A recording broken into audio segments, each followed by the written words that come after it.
fishing news is sponsored by these fine partners.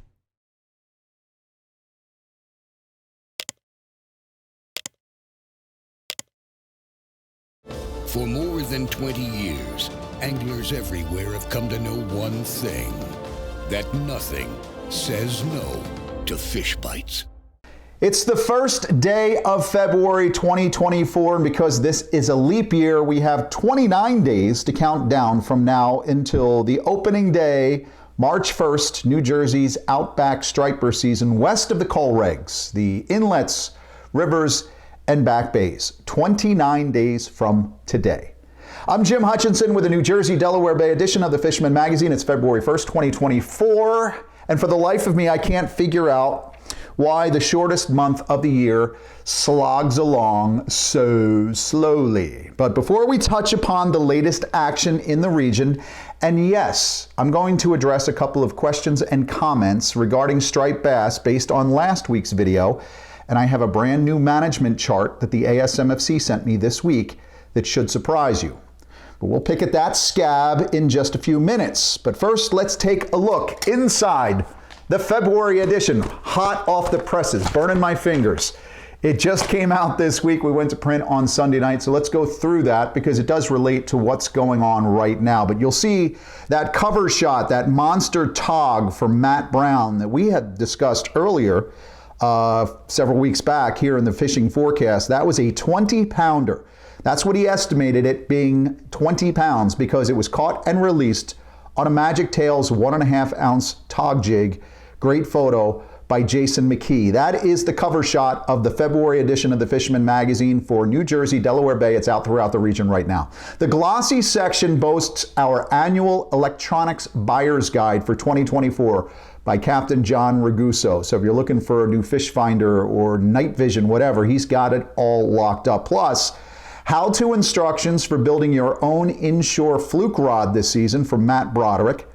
Dave Anderson, our New England editor, he heads back to the lathe for the classic Gibbs design in this month's plug build. Plus, I've got a feature on gray fish tag research, the Northeast striped bass study. We just got a tag return late in the fall.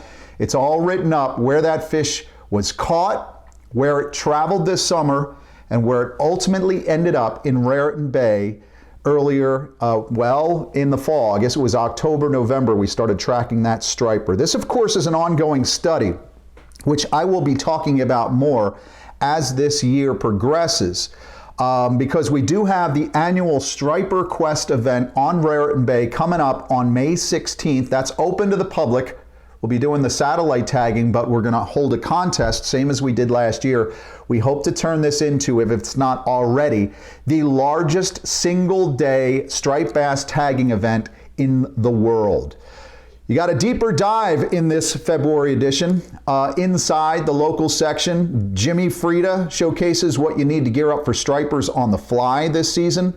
My old man, Hutch Sr., he left Manahawkin this winter, right after Christmas, headed down to Crystal River, Florida, and he's got a spotlight, snowbird's eye view of the Nature Coast in Florida, if you're looking to get away this season. Captain Gene Nigro, old friend of mine, celebrates 40 years of ocean conservation with a profile of Cindy Ziff and her organization Clean Ocean Action, which actually helped this year in finding that satellite tag that I talk about in that article. Crazy, crazy story. In fact, that big fish that we tagged, it was caught again with the tag, and we got the photo of that someplace in Long Island. You'll also find in the February edition a spotlight on Susquehanna River fishing in Pensy by Cody Perry as we prepare to head out to Oaks, PA later this month for the Philadelphia Fishing Show. Finally, you'll see in the February edition where my buddy Bob Misak of Ocean County, friend of mine, wrote up South Jersey white perch, which honestly is your very best bet from shore or maybe even skiff or kayak right now in the Hackensack, Raritan, down through the Toms, Mullica, Great Egg, Tuckahoe, and the Fortescue Creek area as well, just off the Delaware. Now, we've been talking about white perch for weeks, right? Bloodworms, shrimp, killies, gulp. I got a nice photo last week of a young lady who did a little perching on the Hackensack recently. 8-year-old Meadow Stella. She's a weekly viewer here the Fisherman's weekly video fishing forecast. She got out on the Hackensack recently with her dad, Michael, putting a few white perch on the dock in January. Well done, Meadow, showing those tasty little spinies. They're terrific. They are cousins of striped bass, which is why they're swimming in the same area. And of course, you might catch some striped bass if you're fishing in the Hackensack with bloodworms. Just remember, you can't target striped bass this time of year, but you can if you catch them. You just have to release them. Again, if you want to see what folks are catching, what they were catching up until this past weekend, Sunday we did the print reports. We printed up this edition on Sunday.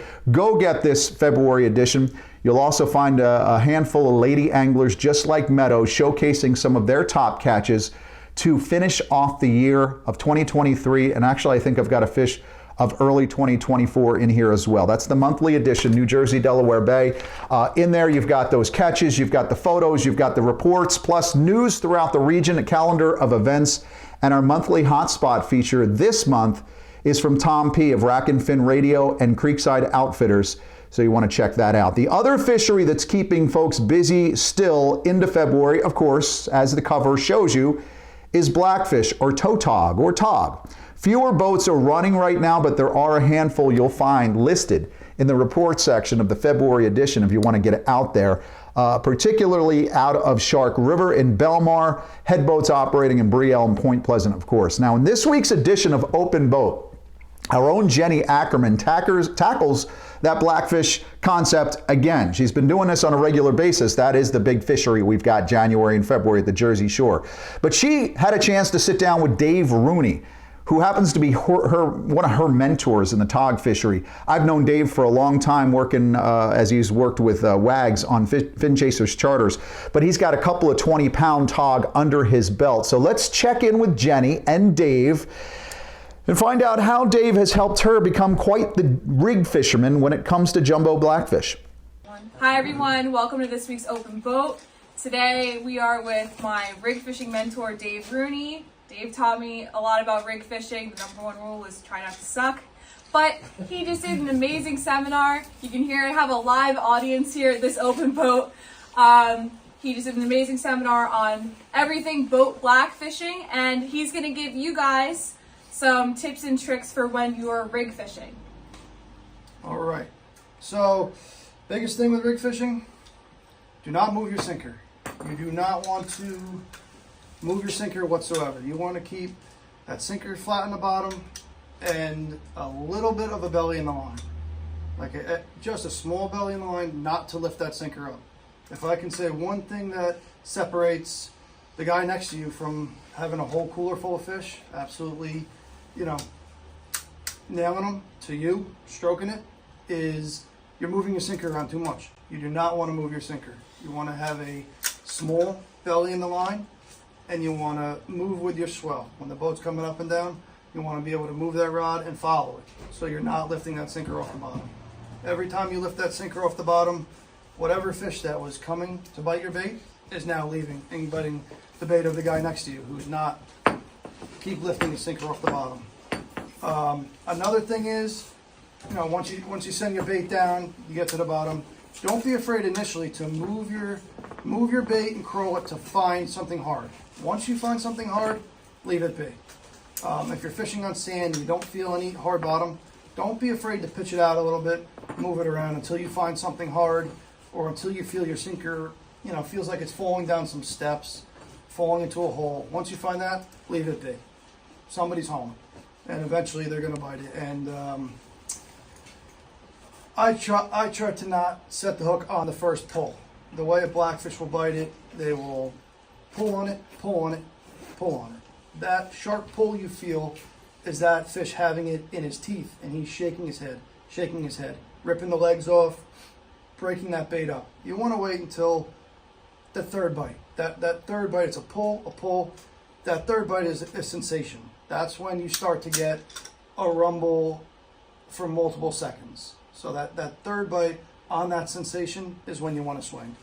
And like I said, probably the biggest thing in figuring out the rig bite is when to set the hook. And it's not that first sharp pull, it's not that second sharp pull, it's that third or so bite. It's going to turn into a bouncing feeling, almost like it's on a rubber band, and that's when that fish has that bait in the back of his throat and the crushers in his mouth, and that's when you want to swing, keep the tip high, reel down on him, and once that fish starts digging, if it's a real big fish, then you got him off the bottom, don't keep reeling. Hold that fish for a second, hold him, and then give him the slow reel. So Dave is a expert with black fishing. He's been lucky enough to have multiple 20+ pounders under his belt already. And definitely, he had an awesome seminar. So listen to his words of wisdom and something cool with everyone here. We're just going to give him a round of applause for everything. So thank you guys, and stay tuned for next week's Open Boat.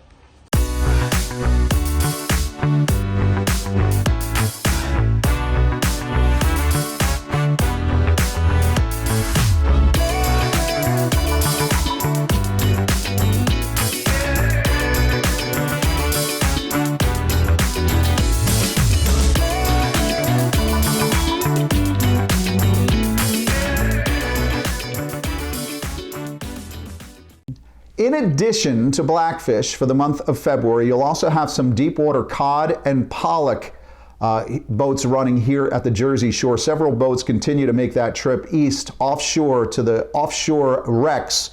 Boats like the Big Jamaica out of Brielle, and also I would assume the Paramount as well. That's if you're looking for a little more variety in your winter fish cakes this season. Ling fishery has not really been anything to write home about.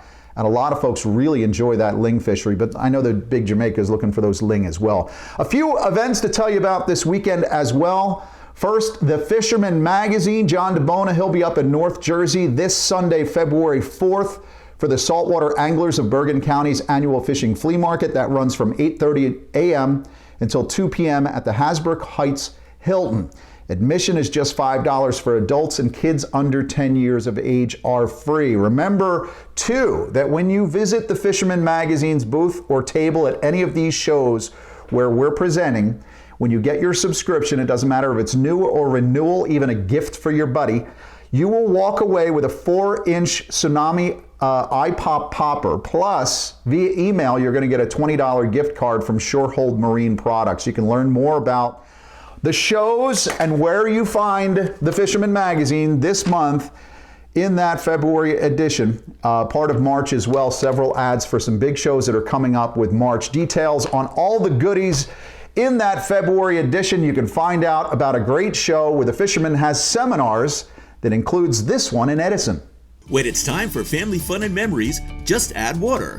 Head to the New Jersey Boat Sale and Expo, February 15th through 18th at the New Jersey Convention and Exposition Center in Edison. For tickets, visit jerseyboatexpo.com. Also this Sunday, February 4th, it's Back Bay Day at the Tackle Box in Hazlitt. Bobby Reed's Back Bay plugs, a fresh assortment on sale. Maybe the paint's still wet, I don't know, but if you want to pick up some of Bobby Reed's Back Bay plugs for the spring fishery, head over to the Tackle Box in Hazlitt on Sunday.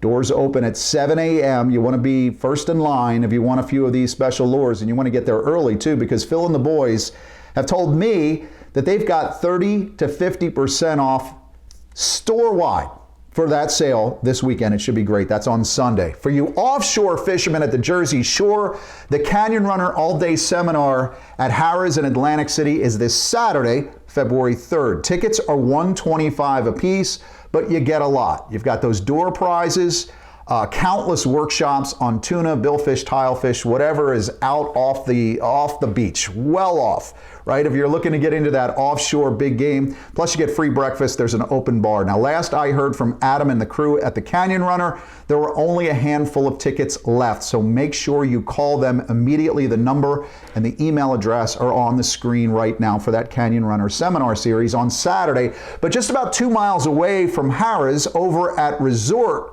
Casino Hotel in Atlantic City, the Ocean Ballroom to be more specific, TV personality George Poveromo is in town on Saturday from 9 to 3 with his national seminar series. He's doing that with my friend Nick Konicheski, the man from The Fisherman, our Surf Talk column, and also Saltwater Underground with Nick Konicheski. He's there with George on Saturday. Also notable Jersey anglers like Tommy Daffin, Sloan Endick, Steve Pearl, Al Crudelli, and more. To find out if tickets are available for that big seminar on Saturday with George Poveromo and Nick Konicheski, you want to call 954-755-6898. I think the tickets are $65 if there are any left. Now, we're going to revisit last week's striped bass discussion. We've got slides from the ASMFC, a brand new one that I had done to answer some questions. We're going to pick at that scab in just a couple of minutes. But first, let's head inland. Quick look at freshwater with another George that I know from TV, George Shower, your Pocono outdoors guy. Well, hey, thanks, Jim. You know, regardless of what that groundhog says tomorrow, I think we're in for a great weekend of fishing. Finally, some sunshine and moderate temps. Hope all you guys get out and get a line wet and see if we can get into some of those really good trout that's happening this time of year. A matter of fact, a couple of guys did check in with some trout, enjoying that extended season. My good friend Eric Goodstall down here in Northumberland County chasing some of those brown trout around with some spinners. Yeah, he said the water's getting kind of warm enough and the flow is high enough that those fish are actually out chasing a fast-moving bait like an inline spinner. So that continues to be productive. Over in New Jersey, our good friend Jen Wong checked in, and he was out chasing some of those trout as well. This time a rainbow, and he's been getting those on a float and jig combination that has worked very good for him in the past and continues to work well so far this year. Now, if you guys are up for some smallmouth fishing, remember, smallmouth do like the cold weather. And whether you're up on the Susquehanna or the Juniata, like my good friend Glenn Key, there are some real monsters to be had this time of year if you get out chasing some of those smallies. So I hope you guys get out and try some of that as well. Other places down in South Jersey, friend Paul Seward, well, he was out chasing some of these giant pickerel. And how do you beat that? Them things are almost as big as pike. I love these guys that get these giant pickerel because they're really fun to catch. But also, he was out the next day and got himself into about 30 crappie. Now, that's a great day for the fry pan there. So, guys, I'll tell you what, the weather's been kind of sloppy, but you can see the fishing has been pretty decent. So, with the weather this weekend looking kind of favorable, be sure you get out and get on them. But from Pennsylvania, I'm George, your Pocono Outdoors guy. It's time to get ready for our 5th annual Stock Up event on March 3rd from 10 a.m. to 2. Don't miss out on these exclusive savings, raffles, and Fisherman Source giveaways. We'll be featuring several local vendors, pro staff members, and most importantly, free food. Can't wait to see you guys there. Now, last week on this broadcast, we spoke at length about the ASMFC, the Atlantic States Marine Fisheries Commission, and last Wednesday's vote on striped bass. Of course, as we discussed, it continues along. Nothing changes for most of us. One fish, 28 to 31 inches. No surprise. Chesapeake changes. They're going to be on a one fish bag limit sometime in May. One fish from 19 to 24 inches. Now, since last week's broadcast, our 10-minute rundown, I'm hearing a lot of folks saying, moratorium, let's shut it down. We got to close it. Hurry, the stripers are going extinct. Listen, I'm seeing all these threads. I'm seeing them on my Facebook. I'm seeing on the Fisherman's Facebook. I'm seeing them on our YouTube page. But let's look at the actual charts from the government, the actual spawning stock biomass and recruitment chart produced by the ASMFC. We're really smack dab right in the middle of things in terms of being halfway between the dire days of near extinction in the 80s and historic highs in the early 2000s. In fact, spawning stock biomass has been on the uptick. You can see it on the right side of that chart from 2018 through today. It's actually rebuilding. That historic number, of course, that we're rebuilding to, that is the target. That's the reason for the cutbacks. Because even though the last stock assessment shows that the striped bass stock is rebuilding, it's not rebuilding fast enough to reach that historic number at the deadline date of 2029. Now, I'm not picking on anyone here, so don't get upset, but I wanted to address the comments that we have received on this page since last week, on our YouTube page. And I encourage you to keep them up. This is the greatest way for us to share information. Now, Mark said, shut it down now. Make it a game fish. Well, I would remind you, striped bass is a game fish in New Jersey. No commercial harvest, no commercial sale. That's the way it is.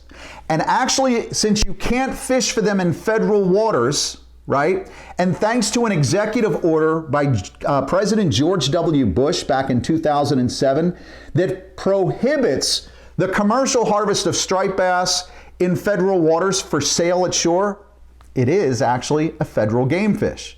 But it's up to each individual state to figure out how they want to run their striped bass fishery. So if you want to go for game fish status, like New Jersey, like Connecticut, you need to show some action, get yourself mobilized, and go fight at your state legislature.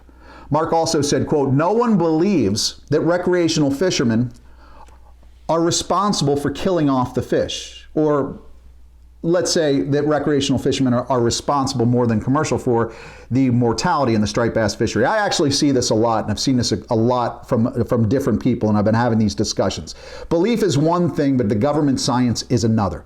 So according to the government data, comparing reported commercial harvest through their quota fisheries management system as compared to the NOAA Fisheries Marine Recreational Information Program, or MRIP, the effort surveys, recreational mortality in the striper fishery, that's in the blue columns, far exceeds that in the commercial sector, which is the horizontal red line down underneath. In fact, it's not even close. It's like 5 or 6 to 1, according to the government science, of recreational mortality on striped bass compared to commercial.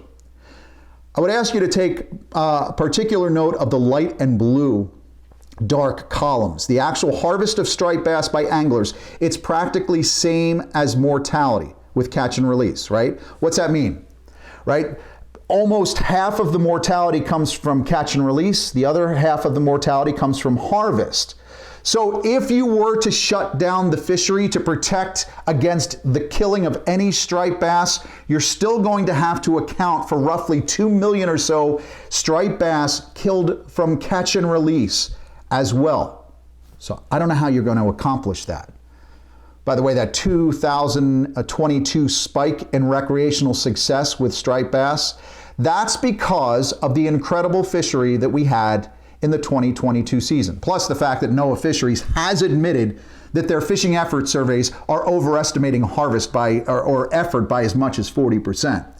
But if you look at that peak in 2022 and think back to the 2023 season that we just had, when all these numbers are released and they update that stock assessment for striped bass sometime in 2024, you can imagine you will probably see another one of those blips on the up. Total Noob doesn't buy into that recreational mortality estimate coming from NOAA Fisheries and the ASMFC, and he says it breaks his heart to see a striper harvested. But Total Noob took a different position in his opening salvo in our YouTube page, and he seemed to blame the for-hire boats, the anglers on for-hire boats, the charter and head boats, for all of the mortality in the striped bass fishery. So I got in touch with the ASMFC, and they sent me this chart that's going to blow your minds away, and especially you, noob. The government data shows this chart is the reason why so many members of the for-hire community wanted a different set of regulations for their anglers. For-hire removals or overall mortality in the striped bass fishery is represented in green. That's that tiny small sliver at the top of each column.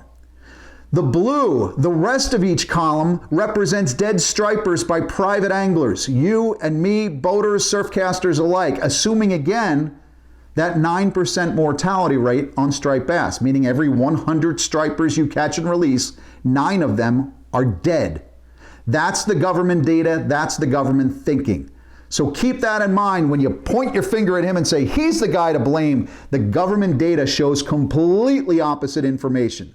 So glass houses, throwing stones, that kind of stuff. I tell people all the time, we've got to keep the entire recreational fishing community together. Even though we don't see eye to eye on everything, we have to hang together, or assuredly, we're all going to be hanging separately.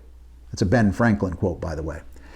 In the ASMFC hearing last week, New York officials talking about the dismal 2023 Young of the Year class on Hudson River mentioned that perhaps the invasive goby was something to look at in the future. Now, Thomas replied by saying, quote, "Could we hatchery raise striped bass and release fingerlings or 1-year-olds to address either poor fertilization or the growth to fingerlings due to environmental conditions. 1-year-olds, well, that would address predation by small fish like gobies. I've heard this idea before, and it's certainly something I would hope that government officials, fisheries managers, and experts are looking at somewhere down the road.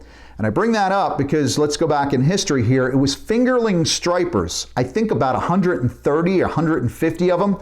They were once shipped by rail car from the Navesink River out to the California coast and deposited in San Francisco Bay. That westward expansion in 1879 led to a robust striped bass fishery in San Francisco Bay because of the fingerlings that came from New Jersey.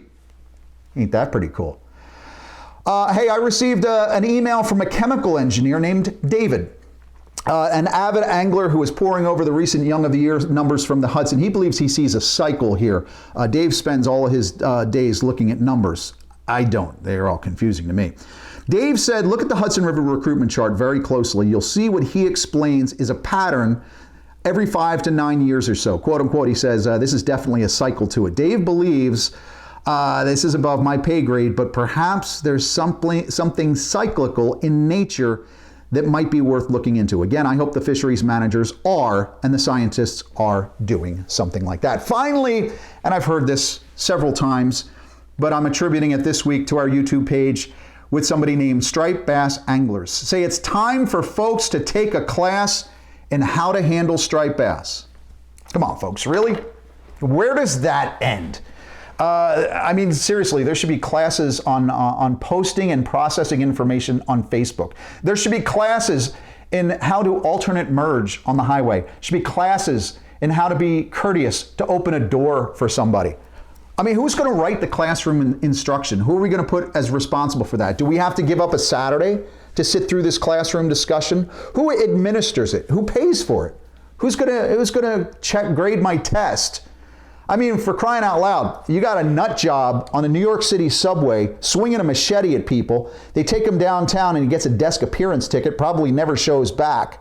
Do you think if I show up in a courtroom in New Jersey for fishing without taking the required striped bass class, what do you think the judge is going to say? In the same courtroom where I'm sitting with drug dealers and wife beaters and folks who rip off catalytic converters out of other people's cars, who break into people's homes, you think that a striper class violation is going to lead to increased enforcement? Come on, think about this. I got a better idea. We talk about proper handling techniques in the Fisherman Magazine all the time. What if we make it required that everybody that fishes in New Jersey has to get a subscription to the Fisherman Magazine? Now that is an idea. Couple of passings to tell you about. Very worthy of mentioning. We learned recently in the fishing world of the loss of Captain Bruce Miller back on January 7th, the age of 85. Bruce was very well known in the Manasquan River, Point Pleasant community. He had run his Gypsy Shark out of Hoffman's in Brielle for a long time, then the Mirage out of Clark's, and he was often the weighmaster at most of these offshore tournaments. You probably saw him if you fished any of those tournaments. Captain Bruce 20 years ago, also did a lot of the seminars that we do at the Fisherman Magazine. We've got the seminars coming up for the Jersey Shore Boat Sale and Expo, the Atlantic City Boat Show, the Philadelphia Fishing Show. Well, Bruce used to do those seminars for us. He was a great captain, a pioneer in canyon fishing, and a noted Mako shark guy. I also received a very special email recently from subscriber Joe DeBerardinis.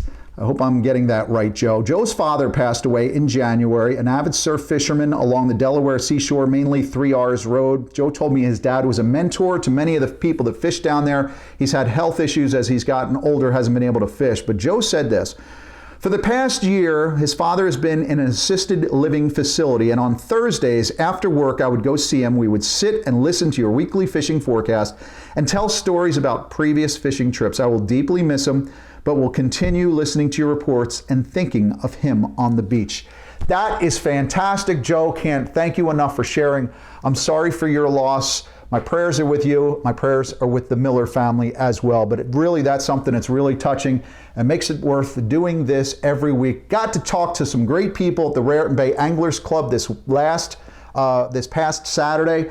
And I look forward to me seeing folks in a couple of weeks. I'll be out at Palmyra next Sunday. But again, come see us this Sunday. John DeBona is going to be at the Saltwater Anglers of Bergen County Fishing Flea Market that Sunday. All the details are in the January edition of the Fisherman Magazine. You'll also find it in the February edition of the Fisherman Magazine. You can also go to thefisherman.com and look at our events section and our whole listing of where the shows are throughout the region. God bless you all. And I'll see you again next week. Oh, by the way, if you're in that striper class this weekend, I can't make it. So can I borrow your notes? Talk to you about it next week.